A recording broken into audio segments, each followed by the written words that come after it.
Hello, and welcome to Breezin with Bierman. I am the guest host for this program, Kurt Tazalar. Our first guest is Gail Siggelakis. She is the author of The Affirming Way of Life. Gail, welcome to the show. Thank you. Tell me about yourself. Well, I was a teacher for 38 years, and my focus as a teacher, I think my greatest subject was the children. I loved helping them to discover their talents. The subjects were a vehicle for me. I wasn't interested in the subjects per se, I was interested in the children. And the subjects were a vehicle for me to help children discover their talents. When I turned 50, I had this epiphany. I said, first of all, I was thinking, aside from teaching, I always wanted to be a writer. I'm a passionate reader, and books have helped me tremendously in my life. And I wanted to be among those people that could also help people with my life. So I had this epiphany. I was 50 and I said, what have I really accomplished in my life? And I thought, I was quite disappointed. I thought, I don't have any special talents. I'm not necessarily an artist. I'm not a quilt maker. I'm not a gardener. But all of a sudden, a light bulb went off. And I realized that my greatest talent was that I am an outstanding affirmer. I always notice good things in other people and I tell them. And the best part of my epiphany was that I learned that quality from my bipolar mother, who until that point I felt all she had done was given me challenges in my life. And actually, I learned my best quality from her. How do you be an affirming person with a bipolar person? Well, you know, my mother, she always had positive words for my sister and she also had positive words for everyone. She noticed the good in people, and she took the time to tell them. So she was an affirming person, and she affirmed me, and it became a life habit because I was used to hearing good things. So this theme of affirming became the substance, the content of your book. Correct. Which we have here. The Affirming Way of Life. Yes. Available where? Amazon. Amazon. Yes. Everything's on Amazon these days. Yes, and I'm happy to say my book is on Amazon. So what is the central theme of your book? What is the message? The message is that the words we speak to the people in our life make a tremendous impact, and we don't realize it. I feel like people spill their words without thinking of the impact, and the words we speak not only build other people up, but they also make our relationships closer. Let's deal with specifics here, dealing with a person. How does one incorporate your philosophy into their daily interactions? Okay. Well, it starts with recognizing that your words impact people. And then it involves looking. It's like looking with eyes for what's good in a person rather than what's bad. So for example, I'll give you a little story about how the affirming way transformed my relationship with my husband. When we are in a relationship for a long time, grievances build up, and we start to not notice, the good stuff in the person that we were all gaga over when we first came together. So one day, my husband had done the dishes, and he said, I did the dishes. I said, oh, that's good. And he said, well, you didn't say it. Didn't you appreciate it? And I said, well, Gus, I do lots of things too. I go grocery shopping. I don't expect you to say thank you. So I thought about it, and I realized that my husband really, he gave from the fullness of his heart. He was doing the dishes to make me happy. And so I had this shift, and I said, let me be sure to tell him when I appreciate what he does. So the next time he did the dishes, for example, I said, honey, that was really I so appreciate that you did the dishes. I hate to see a dirty, messy sink. And the interesting thing that happened was that as I made that shift, he started then telling me, he would notice things I did that he appreciated. And we started having just this greater give and take flow of this good energy. It became a habit for us that I will tell you has persisted over, at least the last 5 years. And it makes our relationship so much more precious because we tell each other how much we love and appreciate each other. Were you able, in your career as a school teacher, to use this philosophy? Very much so. For example, when I saw a student that might be, say, struggling with writing, and I saw them make an effort, like take some feedback that I gave them, and I saw them, say, make an effort to put more, say, adjectives in their writing, I would comment. I would say, boy, Stephen, I really like the way you use those adjectives. It's wonderful how you take feedback. So I would, with the students, whenever I saw them doing something that I thought was, on track, that was helping them to do their best, whether it was being kind. If someone was kind to another student, I might say, that was so kind of you to give your pencils to your table mate. You're a very thoughtful person. So I would bring to children's attention what they were doing right. And I would get lots of feedback from their parents at letting me know that it really made a difference in the way their children felt about themselves. Were there differences in the way the children would respond according to their ages? Because like a kindergartner or a first grader might be easier to deal with than, say, fifth grader when they start becoming teenagers and, those problem years. That's very interesting. It's a good point. I taught every grade from kindergarten through fifth, but really when I began working on this awareness I had of this affirming way of life approach, they were fifth graders that I taught. And you know what? I find, believe it or not, everybody, no matter what age they are, appreciates being affirmed. I mean, sometimes people may just blush and say thank you, or they may reject the compliment, but because it's hard to take in. But nonetheless, you can see on a person's face how it makes them feel valued, and it can make them recognize their value in ways that they didn't before. Sometimes when we write about a subject, it forces us to examine our own beliefs or our own thoughts. Did you have an introspective experience with yourself in the writing of this book? Did you change at all? That's a great question. I changed tremendously writing this book. But let me start by saying, in terms of the introspective, the amazing part for me of doing this book was I examined my relationships. I examined the impact, particularly I started with all the adults. My parents, I had an aunt that was very influential in my life. I had a stepmother. And I examined the impact that their words had on me. Some of the words, I grew up in a home where I had my mother's very positive words, but because of my mother's illness, my mother got a lot of negative. There were a lot of negative words that just flew freely.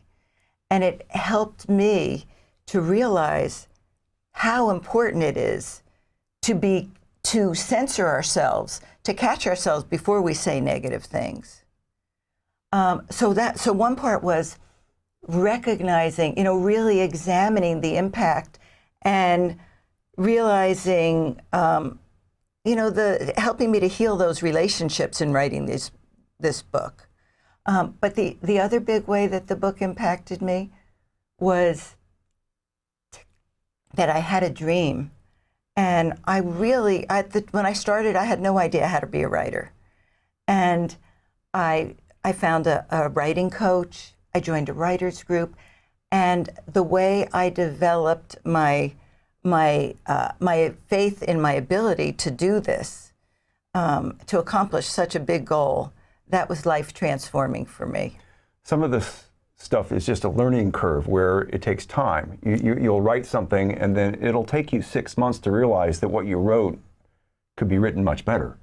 And then you'll understand 100%. How to do it. Oh my God. You know what's funny? Well, first, I want to just add this. Yesterday, I was talking to a friend who read my book, and she said to me, Gail, I am so fussy about editing. About when I read books, I always find errors from big publishing houses. She said, I didn't see one error because I revised and edited that book, I would say, over 100 times. I mean, revisions, edited. And yes, I mean, after I had written the whole book, I had to go back and revise everything because I was a much better writer by then. And then you also have to give it a rest, because when you're that intense on it, it can cloud your mind also. Either it'll all seem horrible to you, or it'll all seem great and you lose your capacity to have critical judgments. Yes, you're very right. Just the whole process to write a book, it was a fascinating process to me. You know, how, I would read other writers and I would study what I liked about their writing, and really one of the main ways that I develop the ideas in my book is through stories, because I discovered how I read a book about the process of writing, and the author, Dani Shapiro, she showed us about the process of writing all through her stories from her personal life. And I think that's one of the things that I keep getting feedback from people, that they love how I tell so many stories from my life. But yet, another piece of it was, because this was my first book, I wasn't sure that my ideas were strong just on their own. So I did a lot of research, and I found such interesting research that validated my life experience and my stories. And people tell me, the readers tell me, that they love that it's a balance of both personal stories and research and other people's experiences as well. What's been some of the response to the book? Okay. One person just the other day said to me that this story I told, it was in my town that I live in, Robbinsville. Our superintendent, about a year ago, I think it might have been 2 years ago, he was accidentally run over by a student on her way to school. He was out jogging, walking his dog. He was run over. And it was the biggest tragedy in our town. He was an amazing, positively spirited person with a great impact. At his funeral. And he died. He died. Wow. He did die. I'm sorry. Yeah, he did die. And at his funeral, he had three sons and his wife. And their eulogy impacted me so much that I included stories from it in my first chapter. And one of his sons got up and said, my dad, every day, as I was leaving for school, my dad would say, make someone's day. So a reader who contacted me the other day said she read that story about make someone's day, and it was like a light bulb went off in her head. And she said, I want to make people's day every day. And she was a teacher, and she told me how she started a thing with her class where she wrapped a box with wrapping paper and brainstormed with the kids, how can we make someone's day? And one of the ways the kids came up with was to affirm their bus drivers. So the first week of this program, she had helped the kids generate a list. How can you specifically affirm your bus driver so it'll really make a difference to him? And she said it was amazing. The stories she heard from the kids, how good they felt about it. And she even heard some stories from the bus drivers. So, I just felt her excitement about, she said to me, it's such a small thing to affirm someone, but it can be such a big thing to them and your relationship. Your book is available on Amazon. Correct. So anybody wants to Yes. The Affirming Way of Life, Gail Siggelakis. Siggelakis. Siggelakis. Very nice. Thank you. Thank you for having me on your show. You're welcome. And I also have a website, theaffirmingway.com. Thank you. We welcome to the show Dr. Frederick Lepore. He is a professor of neurology and ophthalmology at Rutgers Robert Wood Johnson Medical School here in New Jersey. He is a clinical neuro-ophthalmologist, designer of the optic nerve test card, and has written over 125 scientific publications, including Dissecting Genius, Einstein's Brain and the Search for the Neural Basis of Intellect. And he is now the author of Finding Einstein's Brain, this book here, published by the Rutgers University Press. Welcome to the show, Fred. Thank you, Kurt. And we are joined for this interview by the journalist Melissa Drift, who wrote an excellent article about this book in the March issue of the Princeton Echo. About 100 yards from here, right that way, there's a statue of Albert Einstein. Yeah. Albert Einstein, in his life, made it very clear he did not want any statues of him made. So he made the mistake of dying. Yeah. And after you die, things happen. Which, your book starts in 1955. Yes. Well, he died on probably another couple hundred yards from here at Princeton Medical Center, the old one on Witherspoon Street. And he was living on borrowed time. He had an abdominal aortic aneurysm. He'd had it for a number of years, and he'd actually had surgery in the 40s to try to fix it. But they really couldn't do vascular surgery. So the way we can do it now. So it was just a matter of time before the thing ruptured. And he actually had surgical consultations from Cornell professors came down here, and he said, look, I'm going to, it's my time. I'm going to die elegantly. And he died in the morning of April 18th, 1955. And from a ruptured aortic aneurysm. Him being this great genius scientist, provisions were made for what would become of his brain. Well, that was being improvised. He really never spelled out what he wanted done. In his will, it doesn't mention how he wanted his mortal remains disposed of. As it turned out, probably by word of mouth, he expected to be cremated.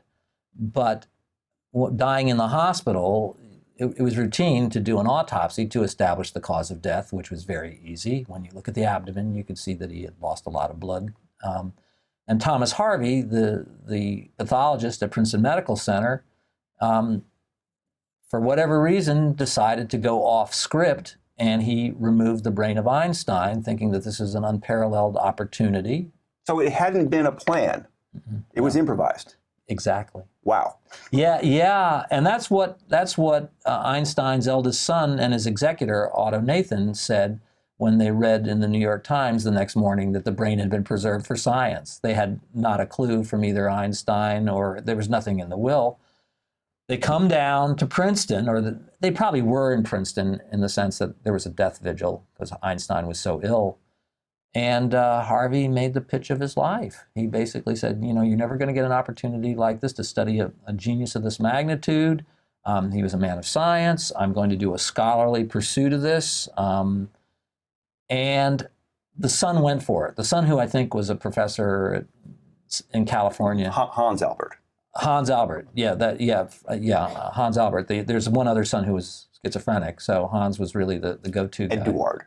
Yep, absolutely. Eduard was one of Jung's patients in a asylum in Switzerland. But Hans Albert endorsed the idea, and then presumably Otto Nathan, the executor, and Einstein's good friend, had to go along with it. Now, for the standards of the time, Harvey did a reasonable job. And we have these photos taken here of Einstein's brain. Yeah. If this autopsy had been done today, things would have been done a bit differently. Yes. It varies. I mean, most neuropathologists do what they call a brain cutting, where they wouldn't, this brain was dissected into 240 cubes. And that was Harvey's own system. There were other books, the isocortex of man, that there were other schemes as how to study a brain and to dissect it into sections. Don't ask me how Harvey came up with 240, but he did. He was not, what you can see, he was a pathologist, very well trained, but he was not a, quote, neuropathologist. Probably in the 50s, there probably were only a handful in this country of people who did nothing but neuropathology. But he had been exposed at the University of Pennsylvania during his residency to a very good neuropathologist. So he knew his way around the brain enough, but he was not an academic. He was the chief of pathology at a small country hospital. I mean, Princeton, you can imagine what Princeton was like in the 50s. It was not a big town. But like any good doc, you know, he read up on a number of books. Isocortex of Man is the one that he used to kind of guide him. And after he took these photographs, you know, he gets out his Exacta 35 millimeter black and white camera, and he basically took lots and lots of pictures, most of which we've seen, and these are some of them. But what you're seeing there, those photographs of the whole brain, this is actually half the brain, but the photographs of the whole brain, within a matter of weeks to months, it ceased to exist because it was dissected into 240 cubes. It was embedded in a kind of a nitrocellulose called celluloidin. That was a preservative in those days. And he took it to the University of Pennsylvania, where he'd done his training, and there was a wonderful technologist, Marta Keller, who could take those blocks and slice them very finely and make microscope slides without using much brain. And so we're told that there were at least 12 sets of 200 slides that she created of Einstein's brain. Harvey the whole way was betting that if you were going to find out something significant about the brain of a genius or Albert Einstein, it would be microscopic, that you would be under the microscope. It's very interesting. I'm showing you these photographs, and we made a discovery in terms of the external architecture, the cortex of the brain, that had not been suspected. But Harvey thought it was, and I spoke to him in 2000. He died in 2007, but he felt that the secret to Einstein's intellect would be under the microscope. So the thought then, it was about the molecules and not the connections. Well, it was about the neurons. I mean, basically in those days, you were doing cell counts. You were looking at the neurons and the support cells, what we call the glia cells. Nowadays, we're probably looking at the connections. You know, again, you go, you know, a mile from here to the Princeton Neuroscience Institute, where Sebastian Sung does what's called connectome work, where he's just looking at the axons and the dendrites that connect up those neurons. That's probably where the answers are going to be found, if answers are to be found. But although Harvey did some myelin staining to look at some of the connections a little bit, he never really brought those things to fruition. Now, at some point, what happened to Einstein's brain falls into a bit of legend. Yeah. It becomes dormant. Yeah. And then an article in a New Jersey magazine is published, and it rekindles some interest. And then in the 80s and early 90s, a couple of experiments were done with the slides. 30 years. Yeah. It was a 30-year drought. The brain is sectioned into slides into 55, and Marion Diamond writes the first article in 1985. And it wasn't like Harvey was sitting on his hands. He was trying to get help without losing control of the brain. And that almost happened. When Einstein died, Harvey was asked to go to Washington for sort of the forerunner of the NIH. I think it was called the NINCDS, but at any rate, kind of the gray eminence of neuropathologists was a guy named Webb Haymaker in Washington. And Haymaker wrote lots of books, but he's probably the most notorious. He was the guy who did the neuropathology on Benito Mussolini. They did? Yeah, wow. Yeah. I don't know. I don't have the results on that one, but he was the guy who did it. He was hanging upside down for a while. There must have been enough on the neck that he got a piece. I don't know. But Haymaker puts the full court press on Harvey, saying, it's wonderful that you came down, now give us the brain. And he's got a bunch of other neuropathologists at this meeting, and Harvey's going, well, I don't think so. And Haymaker was vexed, but Harvey kept the brain. At that point, he was probably marginalized from the neuropathology establishment, such as it was in the mid-century. But Harvey kept trying to take pieces of brain. He would find a neuropathologist. He was trying to market them out. Yeah, he was really trying to get it, and he got mixed results. I mean, mostly mixed results, and he actually had pieces given back to him. They say, well, what am I supposed to do with this? You know, the study of a genius brain, it's a one, you got an N of one. Most guys who make their living doing academic neuropathology, trying to do grants, they're not going to look at a single specimen. And so he got rebuffed in a very polite way. Now, he probably gave some of those slide sets that no one knows where those slide sets are. Right now, we can probably account for, assuming there might be, 2,400 slides out there. And again, the numbers are not, but I'm talking about 12 sets of 200. If you want to see the slides of Einstein's brain, you can go on iTunes and buy the app for 99 cents because they digitize the slides. This little museum called the National Museum of Health and Medicine, in order to underwrite the cost of digitizing microscope slides of Einstein's brain, of which they only had about 500 to 600. So where the other bunch, we don't know. We don't know. And that's a recurring motif in this. We don't know where all those 240 sections are. We don't know where all the slides are. We don't know who has them. There's a lot of mystery to this. Yeah, they could potentially turn up somewhere, and even if they did, they can't test the DNA because the DNA got ruined, right? It got denatured. All the DNA is gone. Yeah. Well, it's snippets. It's you know, you got 3 billion base pairs of, you know, base pairs in your DNA, and you're an average in a human chromosome. Well, imagine that they're being fragmented into, you know, pieces that are 1,000 segments long or 100 segments. You can't reassemble them because it's the sequence that sort of tells you a lot about, you know, the genome. So in 55, I mean, they knew about DNA. Watson and Crick had figured that out in 53, but they weren't really, they couldn't do sequence of DNA. They didn't have the technology, so they just basically kept the stuff at room temperature before they plunged it into formalin, and it denatures into fragments. Part of your role in this is not just as a writer of the whole story, but you became part of the story at one point. You started making your own scientific studies of these slides and specimens. Well, slides, no. Saw the stuff. Basically, where I became involved was with Dean Falk.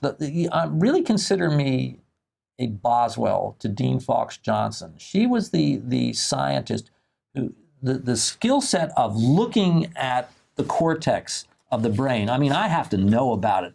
I mean, I can tell you that's the frontal lobe, that's the central sulcus, but to basically say this particular central sulcus is a variant compared to the human norm, there's only not very many people who are an expert in that. And Dean Falk, who is a paleoanthropologist, was in touch with me, and she, you know, around 2007, she was saying, well, I read your article in 2000 called Dissecting Genius, and she says, do you have more photographs? And I said, no, I don't. And the world took a couple of turns, and in 2009, Harvey had died in 2007, and I called up his good friend, Cleora Wheatley, who's, I don't believe she's alive, I could be wrong, but in Titusville, and I said, did Dr. Harvey have any of the specimens of his stuff on Albert Einstein? And she says, yeah, we got several cartons in the basement. So you figure, oh, so you go over to Titusville and you look at the stuff, and, you know, the rest is history. But it took us another 2 years to actually see these photographs and to see the slides. And you were able to make determinations. The determinations we made is once we got access, we went to the Harvey's archives went to this museum that you've never heard of, the National Museum of Health and Medicine, Silver Spring, Maryland. It's government run. It's actually on Fort Detrick. But suffice it to say that we after much inveighing with the curator, who eventually became our co-author, Adrienne Noe, and for the Big Brain article in 2012, 2013, she said, okay, come down, 2012. We had 8 hours to photograph the photographs. We couldn't do the slides. I mean, I don't think anyone can do the slides without months and months at a time, but we took a lot of photographs, dozens of photographs. We had no idea that these views of the brain existed. At that point, there were 5 pictures of the brain that had been published in 1999. And you couldn't make the kind of determinations we did with those little 5 postage stamp sized photographs that had been part of an article written in The Lancet in 99. So we find these photographs, take a lot of shots. Dean Falk, the anatomist, basically spends 2 or 3 months looking at every one of those labels, relabeling it, and comparing it to the standard atlases of human neuroanatomy, which are Connolly's Atlas and Ono's Atlas. And she's saying, Fred, every lobe of his brain is anatomically different from the human norm. And there's certain standout things, if people want, I can certainly show you the ones that jump off the page. Yeah, like you found evidence that he played the violin, physical evidence of that. That is her discovery. Now, she'd found that the cortical knob had been known about, but she was the first person who noticed that little U-turn there, and that's on the motor cortex of his right hemisphere. And that is seen in musicians. You can't tell what instrument they play, but the string players, you're correct. So the idea that your right hand, you do your fretwork with your left hand, and the right side of your brain controls it. And she figured that out in, I think, 2009. The right hand is the reason why if you're a right-handed person, that motor skill there has to be much more precise than the left. Okay, but no, in the violin guy, I'm not a violinist, but violin guys, they bow with, let's say, with the right. And Einstein was right-handed, and they do the fretwork with the left. So the right hemisphere is, for better or worse, would be thought that would be more involved. And then they said in that Nova documentary that you're in that they also found that keyboard players get them on the other side. Yeah, because you figure those guys are going to be, unless they're stride players, I don't know. It depends on it. But the string players, there's an association. It's not invariable. And of course, the $64,000 question is, are you born with that, and that's what makes you a great string player, or do you kind of develop that as the neuroplasticity evolves as you? No one knows the answer to that. Well, haven't they done studies where they've shown that people do develop it? I would love to see serial, but how would you do it? You need serial MRIs from beginning at age 1 and then working your way up to the 20s. I mean, I don't know. It could be. I make no claim. Well, also, when we want to compare Einstein's genius brain with the standard brain, we also need samplings of other, quote, genius brains, and that research really hasn't been done. Correct. We got an N of 1. I mean, if you're saying you really want to science this up, you would need to pick out a cohort of geniuses and have them donate their brains and study them, or you could get around the donate your brain part with MRI technologies. There are certain imaging technologies where you can take a diagnostic MRI. If you're having bad headaches and they do an MRI, that MRI, you can't tell about your surface anatomy in this kind of detail. But there are programs that can give you a 3D appearance replica of the brain. Before your book, we had a couple of prior attempts to deal with the topic. Einstein's Brain, a 1994 documentary by Kevin Hull, which followed the Japanese professor. Oh, that's a great one. So you're familiar with these? Oh, yeah. And then there's Michael Paterniti's Driving Mr. Albert, a trip across America with Einstein's brain. That created a lot of problems for me. Yeah. What kinds of problems? Well, because at a certain point, you remember I said, we're in Titusville, we got those boxes, and I'm trying to, and I'm saying to Cleora Wheatley, I'm saying, well, can we get access to those? And she says, no. Harvey's son, eldest son, Thomas Harvey Jr., is trying to be the executor, and he was trying to pick out an institution to curate it. It ended up being the National Museum of Health and Medicine. But I called him up. He wouldn't even talk with me, not because the family was very upset with the Paterniti book. And the Paterniti book is kind of an on-the-road book that... it's not a serious book. No. Even though I'm told Harvey liked Paterniti, but Paterniti... He wasn't qualified. No. He wasn't the guy. You're the guy. Yeah, and he orchestrated a thing where he got him down into Wichita, and he had him meet William S. Burroughs, and Burroughs meets Harvey and goes, tell me about your addictions, doctor. Yeah. That's in the book, and that's a great read, but the family was upset. It's for other purposes than science. Correct. Your book is available on Amazon? Absolutely. They sell everything. And in bookstores? Yep, you can get it here in town or Barnes & Nobles. I don't know whoever stocks them. I mean, it's a university press. It's not like it's crowding the aisles, but yeah, you can get it at most bookstores. And having the subject of Einstein, it's a headline grabber for Melissa's article. Well, she wrote a wonderful article, very informative. But you can, if you read that, you got a lot of my book, but read the book. But start with Melissa. Yeah, if you want to, we'll have the link for it put up on the screen. Thank you. And it's been great seeing you, and Melissa too. Thank you. This is wonderful. Thank you. Our next guests are members of Next Gen, a group headquartered in the Princeton YWCA, right around the corner. Introduce yourselves, please. My name is Sam Bobila. I'm the Director of Fund Development at the YWCA Princeton. I'm Samantha McGraw, and I am co-president of the YWCA Princeton Next Gen Board. And I'm Raya Arbiol. I'm the co-president with Sam at the Next Gen Board. What is the good work that you do?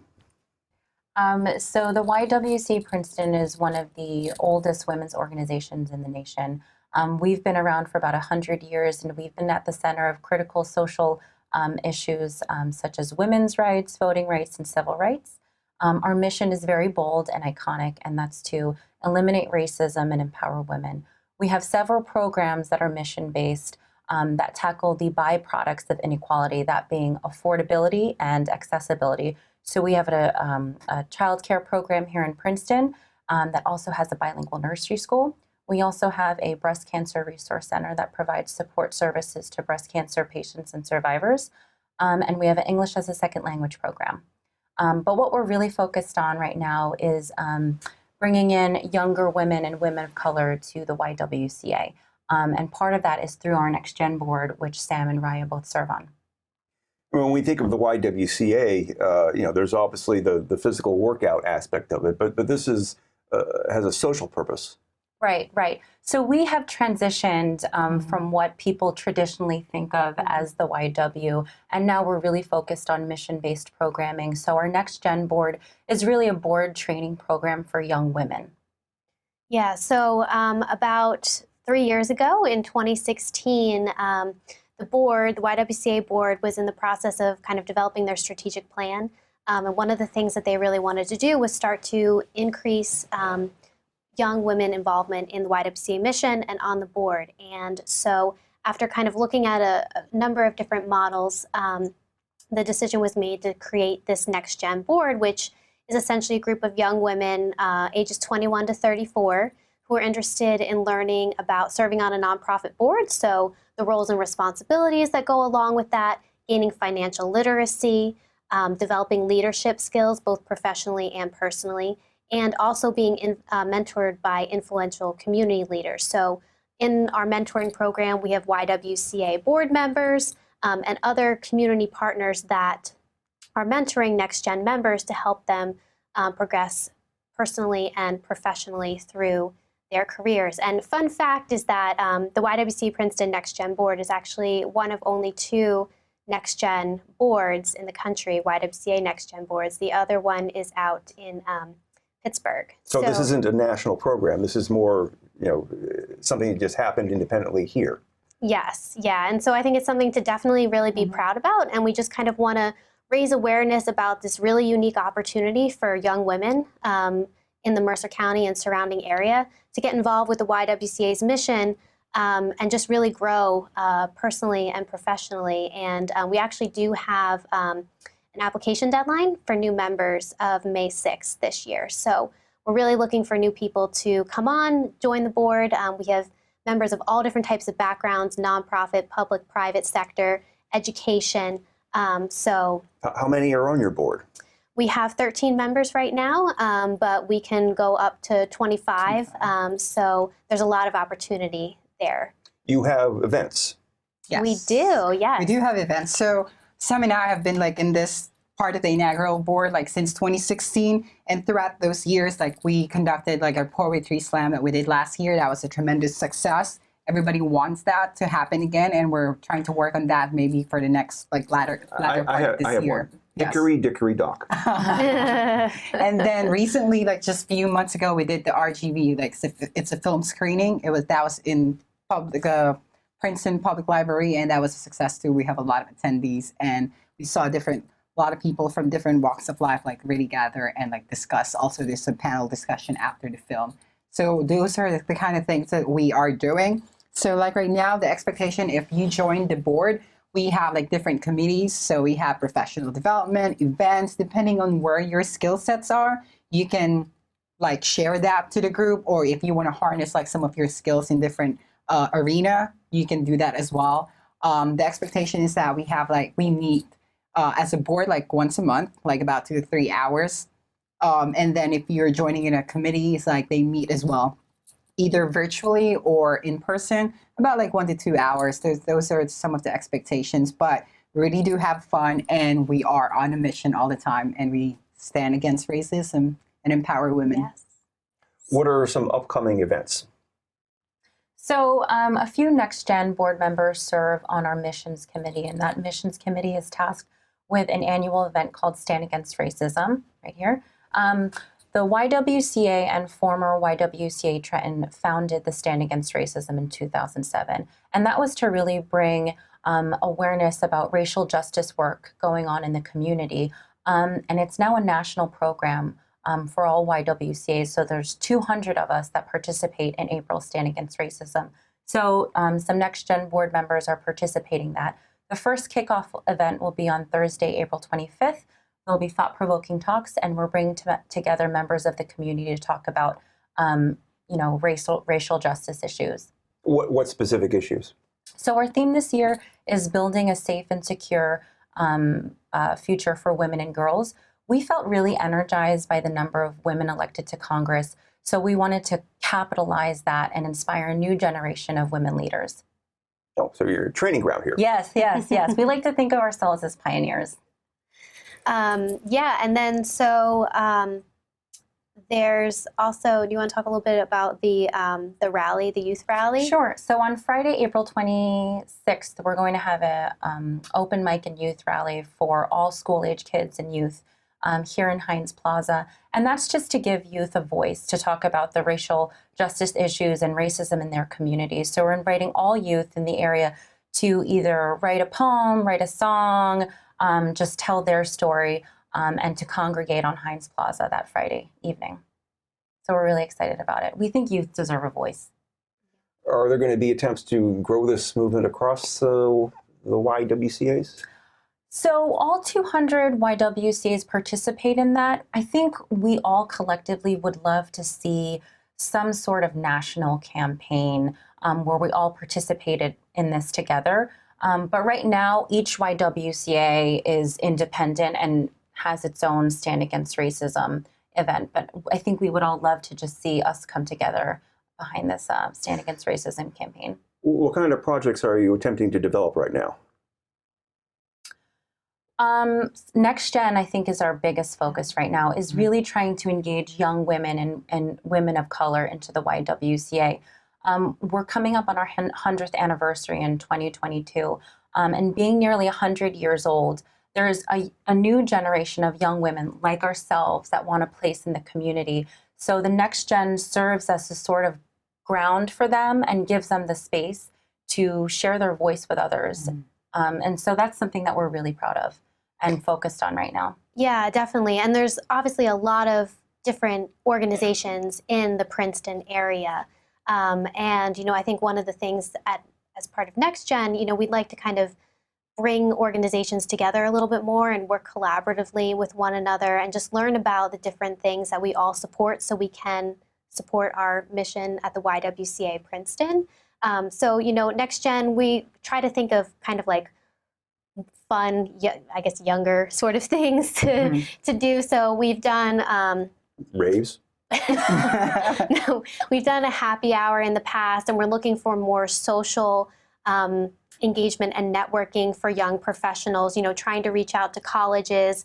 A lot of businesses have women's groups as well, trying to connect with them and get everyone in one place, thinking about other fun things like maybe doing book club or paint and sip parties, just to kind of allow for that networking opportunity and expand the reach of Next Gen within the community. And on that line too, we're really encouraging young women of color to join us, because we really need to show the diversity and how rich the community is, because we're still needing that in our next gen board. Does society lack community centers now, or places that go and that can congregate, make things happen? So I think yes, but I think so much of our community centers are actually virtual. I think social media has really taken community and redefined it. And so I think we all congregate on the internet in different ways. At the same time, it's isolating. Right, It is, right. yeah. And that's why I think having an organization like the YW that's specifically creating a space for young women is so important. A real space. A real space, not a virtual. Well, we do have a virtual space. You can follow us on social media at YWCA Princeton, but there's an actual space for young women in the community to come together. Mm-hmm. And that's what's so neat about Next Gen is, you know, I think we're the first in New Jersey to have this kind of board development program specifically for young women. Mm-hmm. And I think our generation of young women feel like, I want to get involved somehow, and how do I do that? Are you starting at, say, high school age, trying to bring women along with this, or is it more young adult? More young adult, like 21 to 34. But like the YW has like some engagement programs too for the younger. Mm-hmm. Mm-hmm. We have a robotics program, which is also a toddler, so to speak, in terms of programs. It's only about 4 or 5 years old. But the robotics program is competitive, it's elite, and it's all girls of color. They're middle school and high school age that engineer robots, and they compete on a state and national level. Actually, are they fighting robots? Or? Yeah, they're fighting robots. Oh, they are. It's actually really cool. They actually went There's not enough fighting robots shows on There's television. really not. They just went to state championships a few weeks ago, and this group of girls is just personally inspiring to me, because when I was growing up, there was no such thing as girls in STEM. So to see these young middle school girls and high school girls building robots and coding and doing things. Are they doing the welding? And I don't. They're doing stuff I haven't seen. You have to be handy with a lot of skills. Yeah. I think it's really cool to me, and it's really exciting that there's a space for young girls and also young women. Now, if they wanted to have people come to the YWCA, have a robot battle there and film it. We could do that. Yeah. We could do that. I should join your board. Oh, I'm an old bald guy. I can't.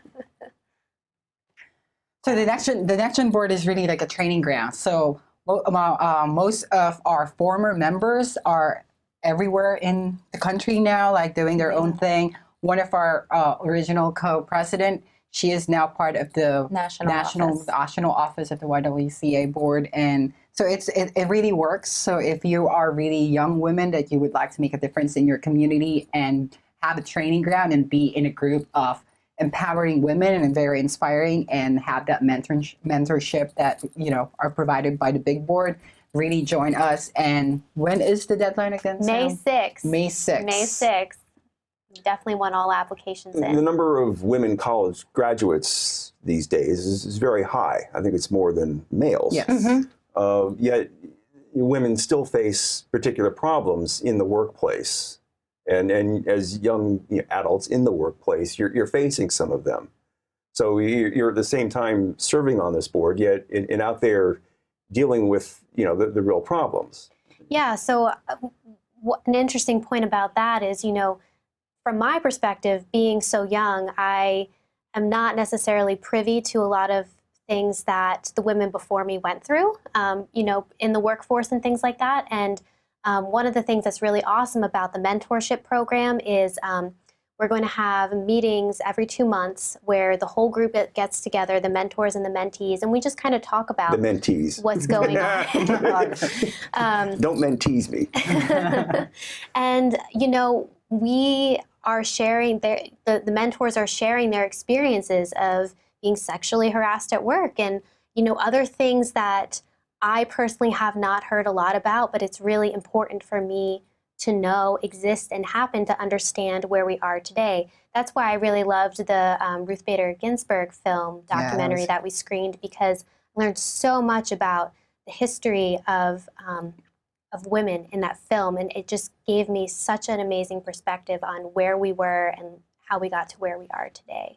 I also think what's really important about Next Gen is that the message that we're sending to our Next Gen board members is that you don't have to do it alone. And we're talking about my peer group. I mean, you're talking about women 21 to 34 who are recent college grads. Maybe they might still be in grad school. They're getting married. They're having babies. They're starting a family. They're paying their mortgage. So it can feel really overwhelming. And the message that we're sending to them is you don't have to do it alone. There are women who have gone down this path before you, and they'll be there for you, which is a great experience to have the mentorship with our larger board, to show the Next Gen board that you don't have to do it alone. Yeah. It's also a good place to meet people. Right. Absolutely. Because we all need to do that and get out of our, Right. That virtual community center that we're all so where you used actually to. talk to live human beings. But you're human beings, right? Yeah. Maybe. And that mentorship it's not just like every 2 months. Like you can have an ongoing relationship with your mentor, and it's up to you, and you're really matched with whoever, like, your interests, your skill set, like whatever you want to learn. You are really intricately matched with a great mentor. So it's a great program. Yeah, and it's a great opportunity too. So for me professionally, I work in the nonprofit realm, and I haven't been in like the corporate or the private sector. So it's a good opportunity if you are thinking about maybe moving to other types of industries to connect with people who are in them, so you can learn a little bit more about, like, is this the right decision for me, and just kind of run your questions by them. I think gives it's you a really broader valuable. experience. Yes. Definitely. Yes, ability to connect with people you might otherwise not have, just given your sphere of operation. Well, thank you very much for being here. Thank you for having Thank you. us. And we will have Great. information about how to contact you on the screen. Sounds good. YMCA is on a mission. Yeah. Next Gen board, we're building .org about Next Gen, and we're building the next generation of women. Yes. So watch out and join us. Yes. May definitely. 6th is the deadline for the application for this cycle. But there'll be another cycle. Yes. Oh, yes. They'll be constantly occurring. Yes. So if you're not ready for May, there's more opportunities to join in the future. Well, thank you and good luck. Thank you. Thank you. So, Raya, what's trending? So what's trending, Kurt? It's been a while since I've been in this studio talking about what's trending with Raya, right? For this time, you were in prison for a couple of years. yeah, I was in prison for a year, and the prison is called Amazon.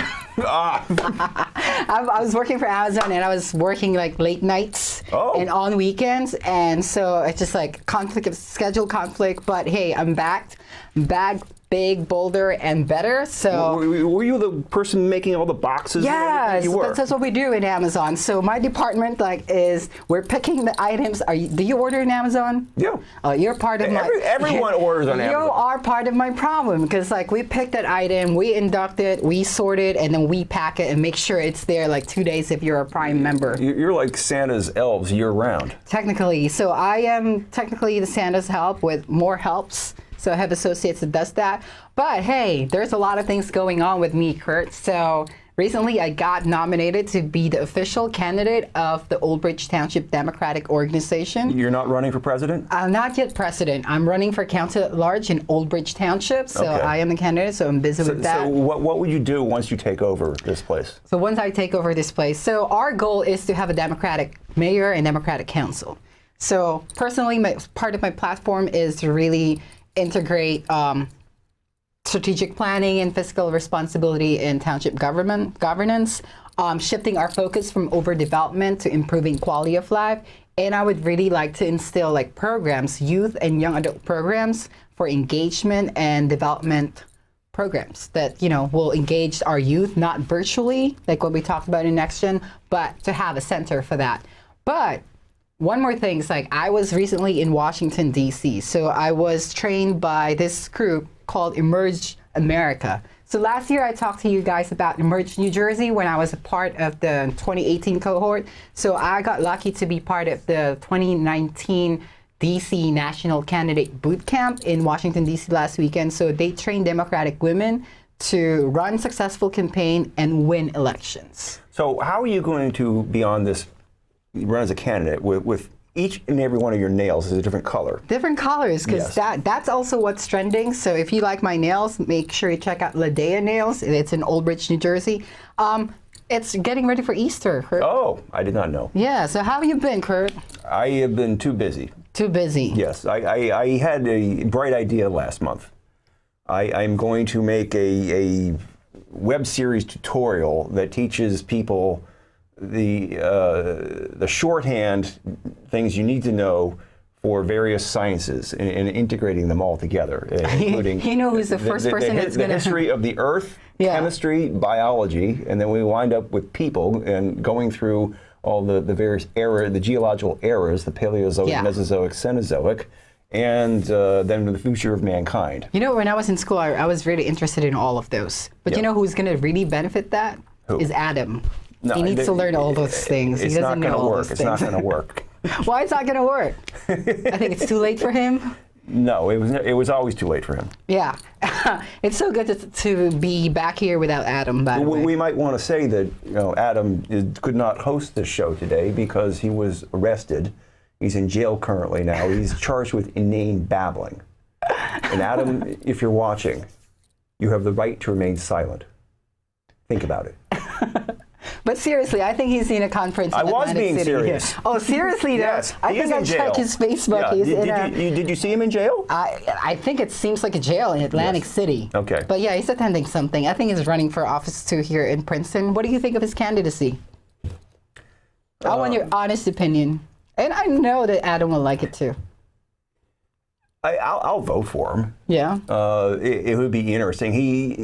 If he gets into office and you contact him, he will take you seriously. Yeah, I think so, He too. will respond to you. One of the things, like, I think he is tagged as like the rebel, or like people don't take him seriously, but I think he has a good heart to like really I don't know about this pay-for-play thing. Yeah, did you see that? They weren't charging everyone. They were just charging the candidates a few dollars. So I don't Is it a really know candidate the only? I was ins gonna and ask outs you of about that. You know, but it's sort of his way to make a statement and get some Statement. attention to himself. Yeah, I had to teach him some media, relations, like how to like do those statements. You might want to teach him how to speak. So what else is going on? Well, I've been playing the guitar lately. Yeah, And I might fit in a little guitarism here. that would be great. Instrumentals. I took a long break from it, and then I started playing again a couple of years ago, and I brought my level up and been wanting to play out. Yeah, I've always wanted to like learn that, but I think it's too late for me. Don't you think, with the nails?